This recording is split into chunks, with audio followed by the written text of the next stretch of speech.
MICExchange is talking to Carina Bauer, CEO of IMEX Group.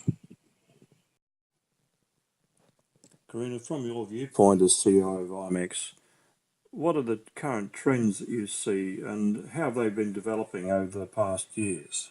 Okay. I think the event industry, the meetings industry, if you like, at the moment is what we describe as cautiously optimistic. I think it's been the case for a little while now, and I think looking forward as well, there is quite a lot of optimism, but I think, we've all been through a lot over the past 10 years and economic indicators are mixed around the world, so that's why I would say there's a cautious optimism. But generally what we're hearing from the suppliers looking forward into 2017 is that they do have good bookings on their books, and certainly we're seeing from the buyer side that they're expecting maybe attendance to be up or a little bit more budget to work with. So we're not talking double-digit growth, but certainly growth. And I think we felt that at IMEX America as well in Las Vegas, that optimism. And as you said, there's a good buzz here. It's very busy. We're expecting a very good number of buyers here this week. And so I think that we're going to see that kind of optimism here as well. Can you speak a little to the geopolitical changes that are going on in the world? For instance, in Europe, with security issues, America with elections coming up. What do you see is happening in the world that is affecting the MICE industry? I think, as is on a kind of macro level, if you like, and I mean that in the sense of what's happening outside of the industry, of course, impacts us. So security, economic indicators. Certainly we see quite a lot of buoyancy, I would say, in the US. Around IMEX America, and I think we are naturally perhaps a little bit more conservative with that in Europe, but we do see optimism in Europe and growth. We can see even with the exhibitors, we're by the Portugal stand, that's back to its pre-2008 size. So, we're seeing growth from the suppliers in many different areas from those established Western European destinations as well. So, and I think a part of it as well is, what's happened over the past 10 years is that all the destinations and the planners as well have had to really look at the business in a much more strategic sense. That took us a while. I think it's good for the industry, and I think it means that people are understanding the value of the industry and the events that are held, either in a destination in terms of using events to build a knowledge-based economy, to drive inward investment, or in terms of direct economic spend. They understand that better, they're using those messages better, they're working with their politicians better. That's going to be something that's talked about a lot today during the Politicians Forum. And then the other side of the scale, what I talk about, which is business advocacy, where the planners within the companies are understanding how to talk about their events in the sense of driving the business objectives of their companies.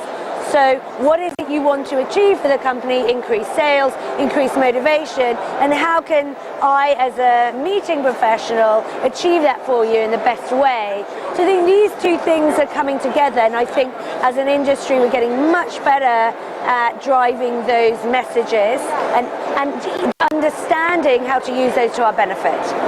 Have you seen a greater use by destinations and event planners in political advocacy, for instance, in dealing with politicians to promote events or economic growth? Yeah, and I think it goes two ways, because I think a part of it is our industry, the destinations, understanding more and more how to work with their political leaders, whether it's their mayor, whether it's the civil servants who are influencing the policy makers, or whether it's the ministers. So they're understanding how to talk to them in the right ways, and the politicians as well are constantly looking for ways to drive the economic indicators, if you like, of their destinations, and so they're understanding better how the meetings industry, or the business events industry, as they're calling it in many destinations now, is actually a horizontal sector that actually goes right across all the verticals, and it's a tool that they can use to drive inward investment of technology, or to drive knowledge sharing to build their biotech sector, or whatever it is. And so I think that goes both ways. For us here, if we look at the Politicians Forum, maybe 4 years ago we were getting maybe 25, 30 politicians coming of different levels. Now we're regularly getting 40, 45 politicians.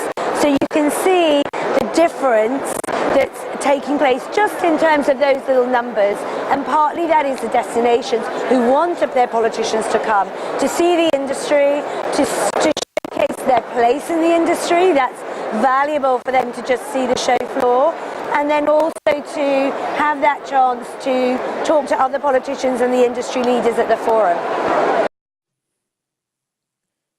Carina, how are exhibitors reacting to the changes in the events industry in general? Yeah, I mean, I think, again, it's aligned to this change in understanding, I suppose, of our maybe place in the world, you could say. But we see the exhibitors are very strategic in the way they're promoting themselves at the event. And that goes through a number of things. So firstly, that's sometimes promoting their industry sectors in a very strong way. You see that even if you open the daily paper and you see the adverts that they're placing adverts talking about their industry sectors, their technology sector, their biotech sector, their engineering sector. So that's one way that they're promoting themselves differently. The other thing that we see is that they're very strategic in the sense of aligning their marketing goals with their teams, with their training, with their sponsorship activities, and they want to really activate their brand. So they want sponsorships nowadays that are much more experiential or experience-led. They don't just want a banner, they want it to be linked to the experience that they can give to those buyers. And of course that takes a lot of creativity, and there's a lot of creativity on the show floor, and we see that happening more and more, and it pushes us to deliver those services, or be able to deliver those services to them as well. So I think that's good for everyone, and gives a better experience to the people that are coming. And you know, the Hyatt Recharge and Relax Lounge upstairs is a perfect example of that. They've put advertising in the pocket guide, but they've also created a really lovely space for our attendees to go to.